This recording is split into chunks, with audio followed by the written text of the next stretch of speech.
source book, if you will. When you transcribe something, you make a faithful copy of that original source material. So that's called transcription. But then when you go to the protein, you have to go to a different language using a different alphabet, and that is called translation. So the transcription is making a faithful copy of the original, which can have some differences, as copies always are often happen to have. But then the translation, you switch languages and you go into the language of amino acids and proteins. So that's the overall process then that we're looking to here. So the transcription process is to take the DNA. We use one strand as a template strand to synthesize new RNA molecules that are complementary to it, that base pair according to the standard Watson-Crick base pairing. The only difference is that in RNA we have U instead of T, but U recognizes A and G recognizes C. And so we get a transcript. If this is a messenger RNA, this is what it looks like. It turns out that in bacteria, the initial codon is always an AUG, which codes for formal methionine. So we'll always see an AUG at the 5' end of the molecule. And we are synthesizing from 5' to 3', the same direction in which we synthesized during the DNA replication. So that's the 5' end of the new RNA molecule, and it's being synthesized moving in this direction here on the template strand.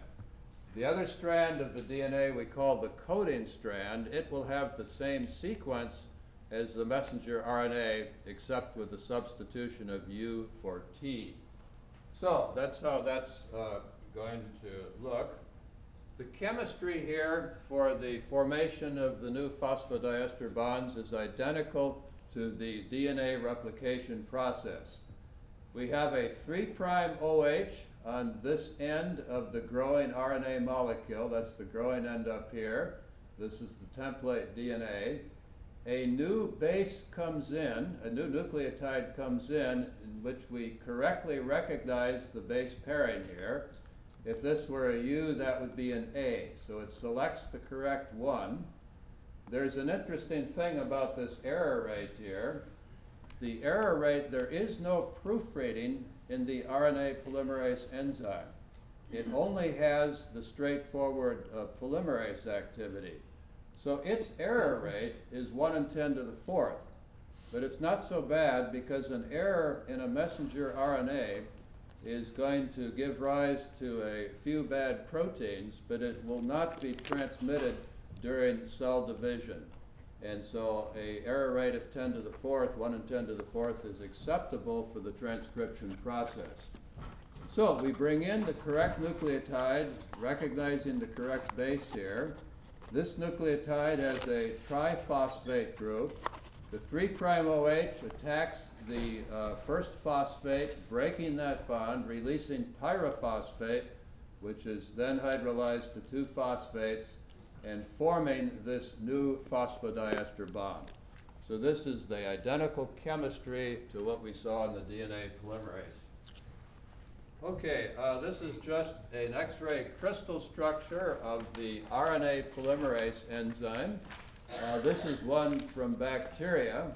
It kind of looks like a big dog chopping its way down here, and these jaws here are the beta subunits where the active site is located. That little green dot is a magnesium, and that's actually where the active site is. So these beta subunits kind of clamp down on the DNA. Here is a list of all of the subunits in the E. coli polymerase, RNA polymerase here. And you can see what their roles are, the beta and beta prime, which are kind of those jaw-type subunits. They're involved in all stages of catalysis and bind the DNA and so forth. This sigma subunit is different from the other 4 in that it is only temporarily attached. its job is to recognize the promoter. Once it's done that, it's over. And as you know, the DNA, both of bacteria and of eukaryotic organisms, has many, many thousands of genes, and only a few of these are expressed at any one time.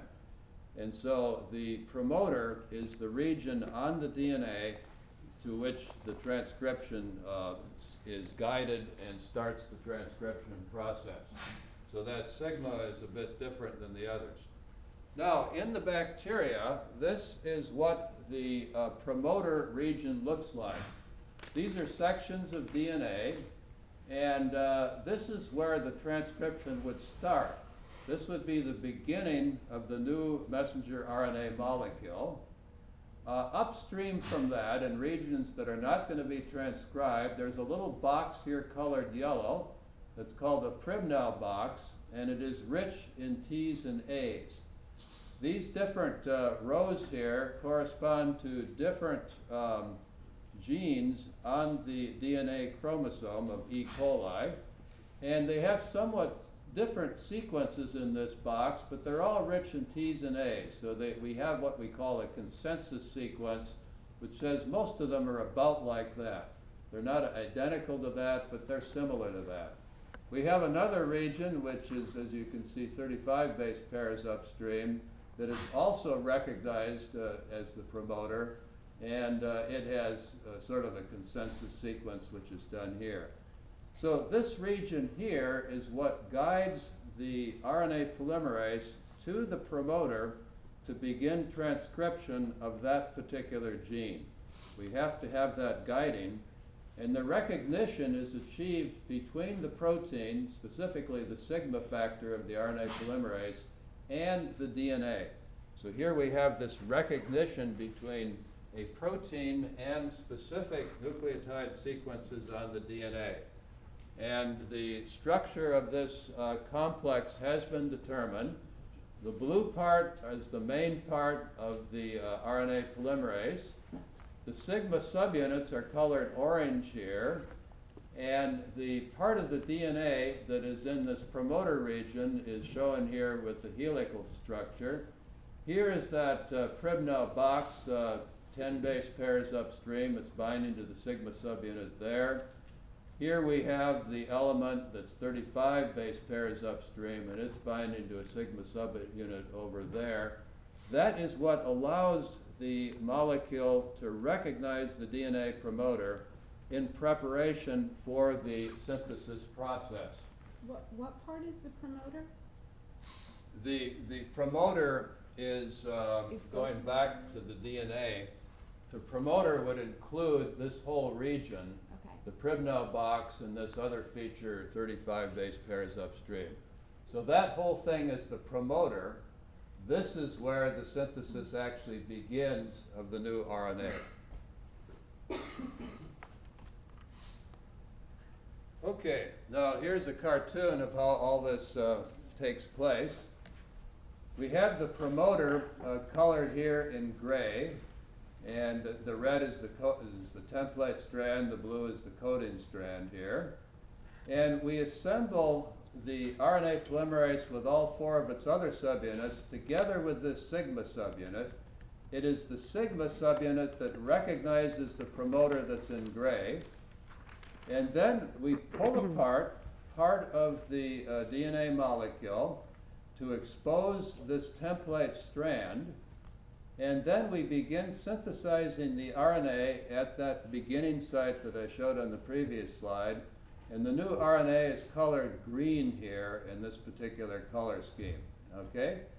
And then once we get started, the sigma dissociates from the RNA polymerase, its job is done, and the rest of the RNA polymerase moves along continuously to the end of that gene, okay?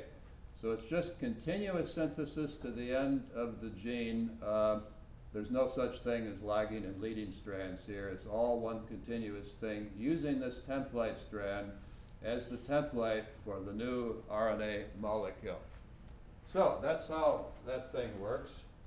Now, the beginning nucleotides here are usually either an A or a G. So the very first step is the nucleotide triphosphate comes in, either an A or a G. Then the second nucleotide comes in, guided by the particular base on the template DNA. We use Y here to indicate it could be any one of the four nucleotides guided by what's on the template DNA molecule. And it forms the new phosphodiester bond, releasing pyrophosphate, which is hydrolyzed. We now have two nucleotides in our growing RNA molecule. Another one comes in, guided by what's base is on the template DNA strand, and that brings in residue X. And then we just continue that as we go. The main thing is that the first nucleotide is either an A or a G. We generally don't see the U or the C as nucleotides in that very first position. So this is a cartoon then of what's happening. We have to pull apart the two strands of the DNA to form this little bubble. And as we're proceeding here, we're using the red strand, which is the template strand here, as the template for the new RNA, which is colored green here. It has a triphosphate on its 5' end, and it's moving in this direction here. Now we have the same types of topological problems that we did during replication. As we're moving forward and pulling this apart, we have to kind of unwind the strands ahead and then rewind them at the end there. And we have topoisomerases to help in that process. So we move along here during the RNA polymerase reaction. This is a picture of what the RNA polymerase looks like. It's a little hard to see on the screen here. You can see it better on your computer. But the red here is the template strand of DNA, and you can see within the RNA enzyme that template and coding strand are separated. The blue is the coding, the red is the template. The little magnesium is right there, and that represents the active site where the RNA is synthesized. And then the RNA passes out through a separate port there. And so that's the newly synthesized RNA coming out that way there. Everything is moving in this direction here as we proceed. So that's what that looks like. Now, the end of the story. This is kind of interesting. For many of the genes in bacteria, at the very end of that, the RNA has a sequence which is self-complementary and forms this little hairpin loop. Notice that sequence, G binds with C, CG, etc. It's a GC-rich sequence that has complementarity. And that can form this little loop, and it's often found at the very end of the gene. And when that messenger RNA forms that little loop, you can think of it as tapping the RNA polymerase on the back and saying, the show is over, get off. And so when that loop is formed, you imagine the RNA polymerase up here, that sort of taps the RNA polymerase on the back, says, this is the end, dissociate, we're done with the transcription process.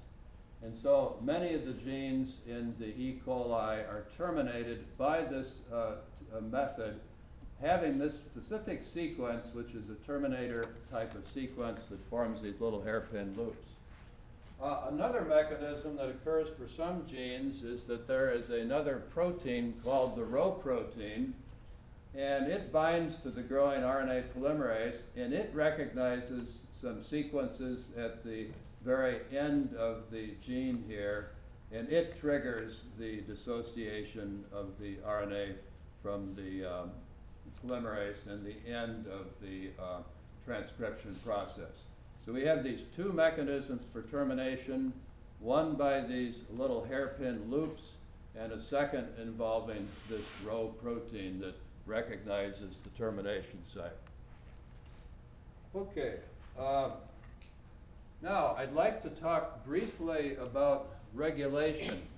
And this is an enormous topic. I'm not going to really talk about it in connection with eukaryotic organisms because it is such an enormous subject and really beyond the scope of this course. But I would like to give some examples in the bacteria and the E. coli in particular. Now, you know that, especially for eukaryotic organisms, only a small number of our genes are active at any given time, and they're under very tight regulation. And some genes are never used in a given tissue. When the, of course, fetus is developing during the early stages of cell division, all of the cells are the same, but then as they begin to differentiate, some of the cells become bone cells, some become muscle cells, some become brain cells, some become liver cells, etc. And those cells only express a limited number of genes. The DNA contains all the genes necessary for every cell of the body, but only a limited number of those are expressed, meaning transcribed, in a given type of tissue. And so the regulation of the transcription is fundamental to both the development of the fetus and the operation of the different tissues of our bodies throughout our life. And we know a little bit about how this works in the bacteria, which is I'm going to talk about. We know a little bit about how it works in human cells and other eukaryotic cells, but there is a great deal still to be learned, particularly in the eukaryotic cells. So the story I'm going to tell you here is the very first story of the regulation which was discovered in E. coli. And one of the sources of carbon and energy for E. coli is lactose.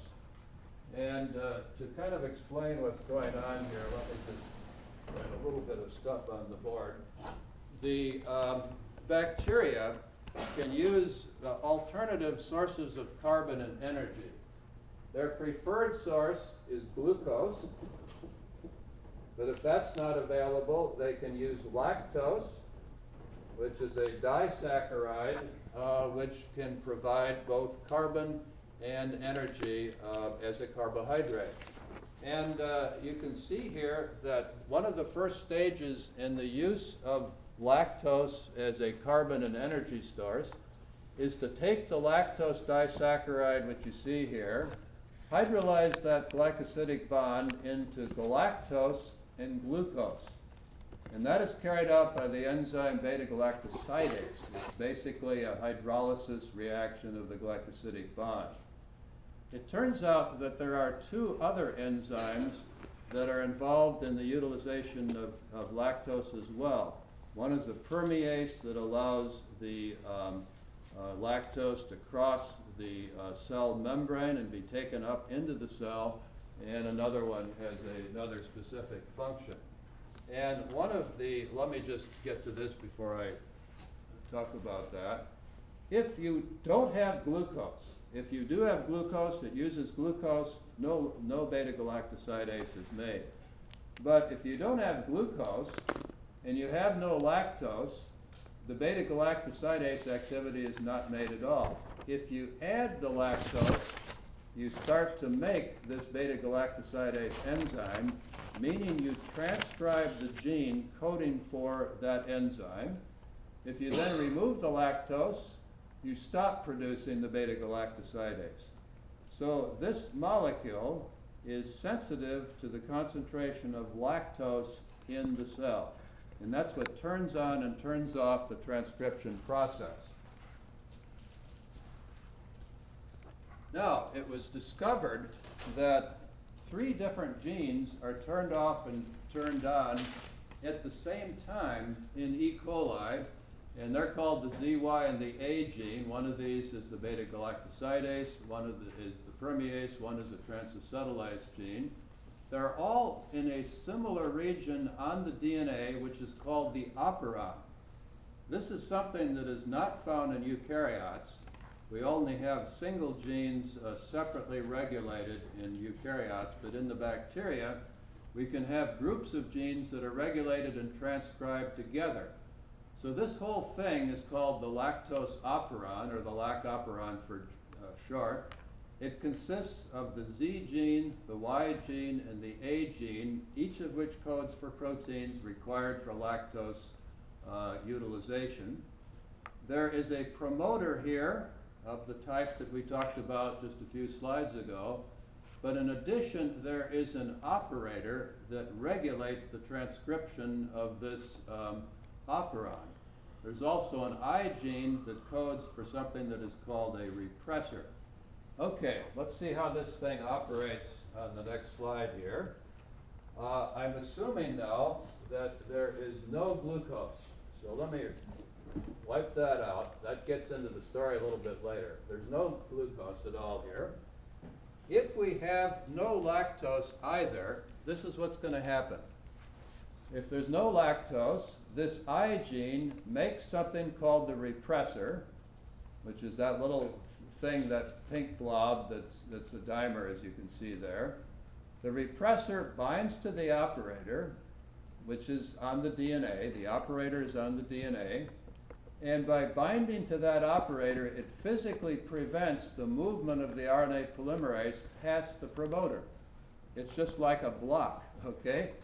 So the RNA polymerase binds to the promoter. If the repressor is there, it can't move. And it can't transcribe this ZY and the A gene. However, if we do have lactose present, which is called an inducer here, it binds to this repressor molecule, and you can't see it very well there, but there's little dots in there, and that inactivates the repressor, meaning it cannot bind to the operator. Now the RNA polymerase can bind to the promoter, move through the empty operator, transcribe a messenger RNA that codes for all three of these genes. They are then translated into the three proteins, the beta-galactosidase, the permease, and the transacetylase. You see that? So there's one messenger RNA that codes for all three of these proteins. And it is regulated by the presence of lactose. So if there is lactose, it inactivates the repressor, allows the synthesis of these genes. We only need these genes if there is lactose, so this makes sense. If there's no lactose, the repressor actively binds to the operator, prevents the transcription of these genes, and they are not made. So lactose turns on these genes, the absence of lactose turns off these genes. It's actually not lactose itself. It's a derivative of lactose called allolactose that's the actual inducer. Now, here is what the promoter looks like, or I should say the operator. So this is the lactose operator here, that section that can block the thing. And what I wanted to point out here is something that's very common in sections of DNA that bind proteins, and that is that it has what is called a palindrome type of sequence. You might have heard this name before, but palindrome. And it means that it can be read the same way going backwards and forwards.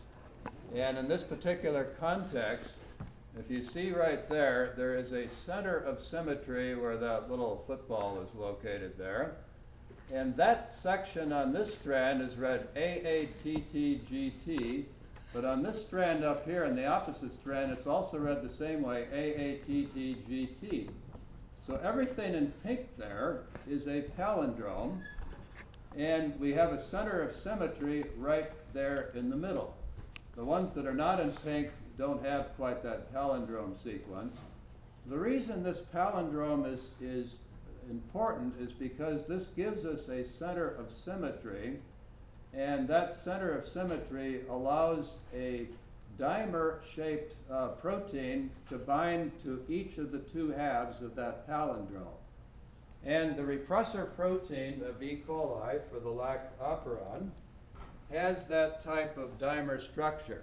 Here is a picture of the monomer, just the monomer subunit. It's kind of got several different domains. That's called the headpiece. That interacts directly with the DNA. There's a hinge helix right there. There's then a domain there we call the N domain. This is where the allolactose binds right there, and this is a C domain, and here's another helix that interacts with other parts of the molecule. Now, when these get together, they do the following thing. A dimer of those two subunits is able to match the symmetry of the palindrome on the operator. This might be one part of that palindrome. That would be the football-shaped thing at the center. That's the other part of the palindrome. That symmetry of the DNA matches the symmetry of the dimer of the Lac repressor, and that helix-turn-helix motif is able to bind into the major grooves of the DNA and recognize that operator region. When that occurs, we bind to the operator, we prevent the transcription of that operon. The type of interaction is shown right here. Here is an arginine on that helix-turn-helix motif right in there. It interacts with those nitrogen and oxygen atoms on the GC base pair. So it just kind of looks into that major groove, recognizes that GC base pair, and forms a strong interaction. There's other interactions along this region here, but that Lac repressor binds very specifically and very tightly to this operator region of the DNA, blocking the transcription process. So that's how we think that works. Then, when the lactose binds, or actually the allolactose, it binds in a binding site, and it changes the separation between these two motifs on the Lac repressor, so they're no longer able to bind. These are actually binding about 1 turn apart of the DNA, and so they're spaced to exactly match the geometry of the DNA here. When lactose binds, that spacing changes on the repressor protein, and we're no longer able to get binding to the operator. So that's, that's how that is thought to occur. Another interesting thing you can see is that the binding of the Lac repressor introduces a little bit of a kink into the DNA molecule. It kind of bends here by a certain amount. Excuse me. Okay, now there's another part of this story here, and this has to do with the glucose. And I told you that the glucose really has an effect here. And what happens here is that when we have low glucose, this is going to trigger the formation of cyclic AMP. This is exactly what we see in eukaryotes, where we have the hormone glucagon, which signals low glucose and turns on cyclic AMP. If we have high glucose, the opposite occurs. So if we have high amounts of glucose, we have no cyclic AMP. Remember that this bacteria, the E. coli, is going to use glucose if it's available. Only if it's not available is it going to use another source such as lactose. Now, this is an expanded picture of the whole operator region of the DNA for the Lac operon here. Here's the operator itself, where the repressor binds. Here's the promoter, and up here someplace here, we have a cyclic AMP complex with a cap protein, which is binding up here. And this is a positive regulatory element. It turns out that only when the cap protein is activated by binding cyclic AMP, only when that binds does the promoter allow the binding of the RNA polymerase. So to get the transcription of the G, which is off scale here to the right, you have to have no Lac repressor binding. The operator has to be empty, but you have to have an activated cap protein cyclic AMP complex. that allows the binding of the RNA polymerase and the transcription of that gene. So that only occurs if lactose is high, preventing the repressor from binding to the operator, and glucose is low, which triggers high cyclic AMP and activation of that CAP protein. Here then is a picture of this mechanism. If glucose is high, nothing happens here. We don't get transcription. But if glucose is low, we have cyclic AMP. That binds to the CAP protein, activating it. It binds to the promoter region here, allowing the RNA polymerase to bind and transcribe, moving in that direction. Again, this only occurs if glucose is low and lactose is high. So that's how that regulation occurs. And it's interesting here that we have positive regulation for the glucose and the CAP protein, meaning when it binds to the DNA, we positively allow the transcription process, but it's negative for the lac operon when we have the lactose not present. The protein binds and obstructs the transcription process. So we have both these positive and negative types of regulatory regions. Okay, this is a picture of the CAP protein and what it looks like. It again has this palindrome type of sequence. I didn't point it out in the previous slide, but that region of the DNA where the CAP protein binds has a palindrome sequence that forms a twofold symmetry.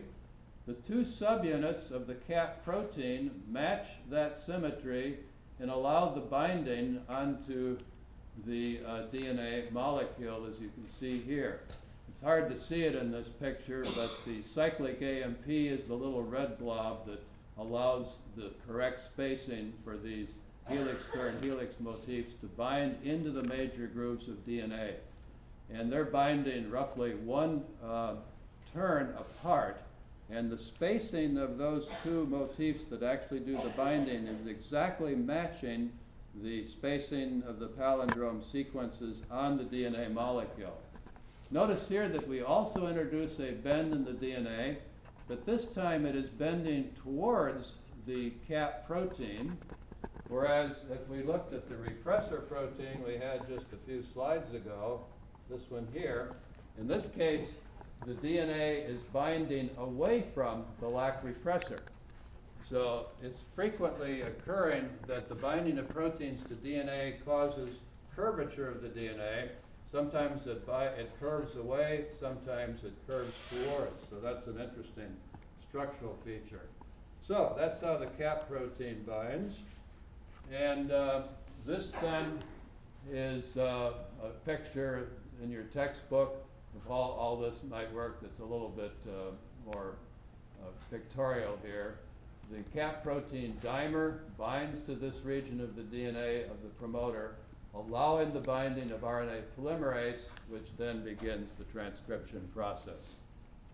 So that's how that occurs. Now, I'm not going to say very much about the transcription in eukaryotes. As I mentioned, it's a very complicated process, and so I'm going to just have a few slides on that. In the prokaryotes that we've already talked about, we just have one compartment, the cytoplasm. We have the circular DNA, and the transcription and the translation all occur in the same space and at the same time. As the messenger RNA is being transcribed, the ribosomes bind to it and begin the translation process. It's very different in eukaryotes because we have a nucleus. So what happens in eukaryotes is that we have the DNA, which is linear. We transcribe that into RNA, but the RNA is extensively processed, much more so than in the bacteria, until it is finally transported out into the cytoplasm, where the translation begins out in the cytoplasm, primarily on the endoplasmic reticulum. So this is a very different process here. And this processing is one of the things that really differs about it, as well as the regulation. The regulation is much more complicated and not completely understood by any means at the present time. So let's just look at a few things about the transcription in the eukaryotes. First of all, there are 3 different RNA polymerases in eukaryotes, each with a different function. The polymerase II is the one that we'll talk about the most, and it is responsible for the synthesis of messenger RNA. And so that's the bulk of the genes. The polymerase I is responsible for synthesizing ribosomal RNA that becomes part of the ribosomes. So that's a more specialized function. And then the type 3 is responsible for synthesizing transfer RNA molecules and also this 5S ribosomal RNA molecule. So we have the 3 different enzymes, and I'm going to really focus here on this polymerase II enzyme. Now, the regulation is, as I mentioned, very complicated, and I'm not going to go into detail on that. I'll indicate on the syllabus which sections of this chapter you're going to be responsible for, but it'll be just a small amount. Typically, in most of the genes that code for messenger RNA in eukaryotes, we have what is called a TATA box, which is right here. This is the beginning of the gene itself that's going to be transcribed. This is a TATA box that's part of the promoter that's recognized by the RNA polymerase. And then there's another section which can be quite a ways upstream that's called an enhancer that helps to regulate that transcription process. Some of these others don't even have the TATA box, and they have some other elements. This is the RNA polymerase II. The RNA polymerase I and RNA polymerase III have a different type of regulatory mechanism that I'm not going to talk about.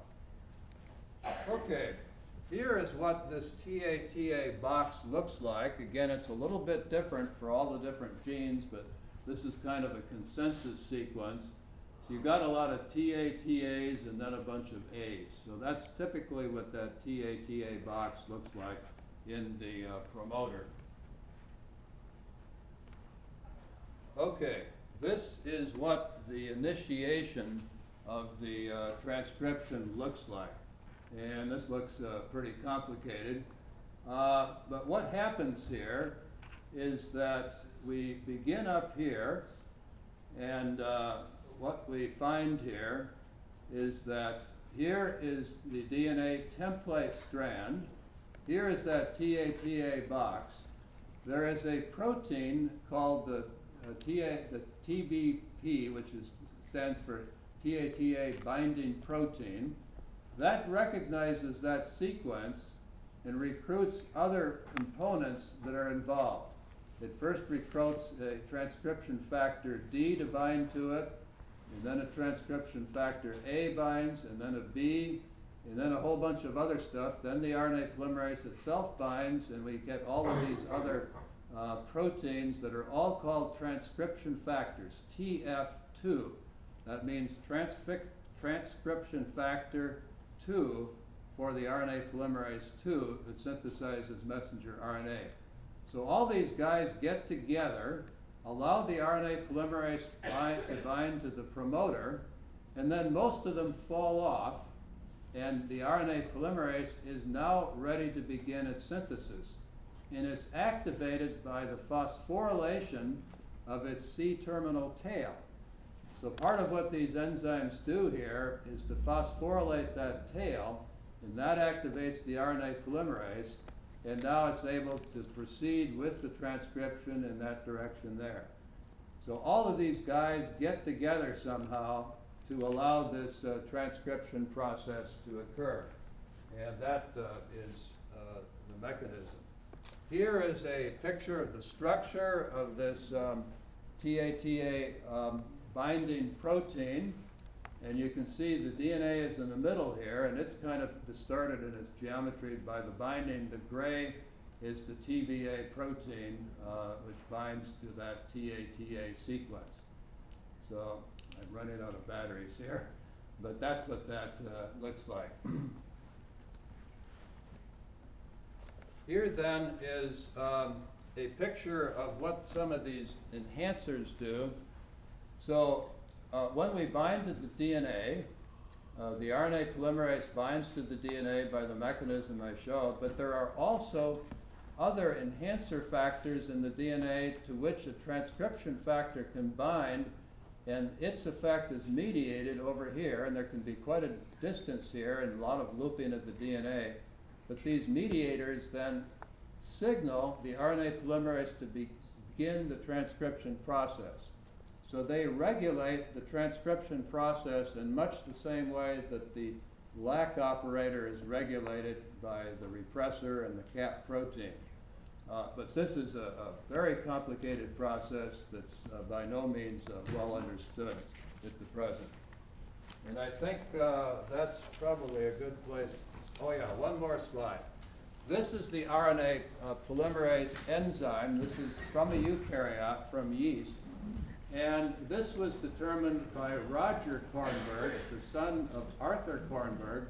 And Roger got a Nobel Prize for this structure here. This is just shown in cartoon form. But this is where the entering DNA comes in. That's where the exiting DNA. We spread apart right here. And right here, the red is where the newly synthesized RNA is being made. Okay, any questions on that? Okay, we'll have a great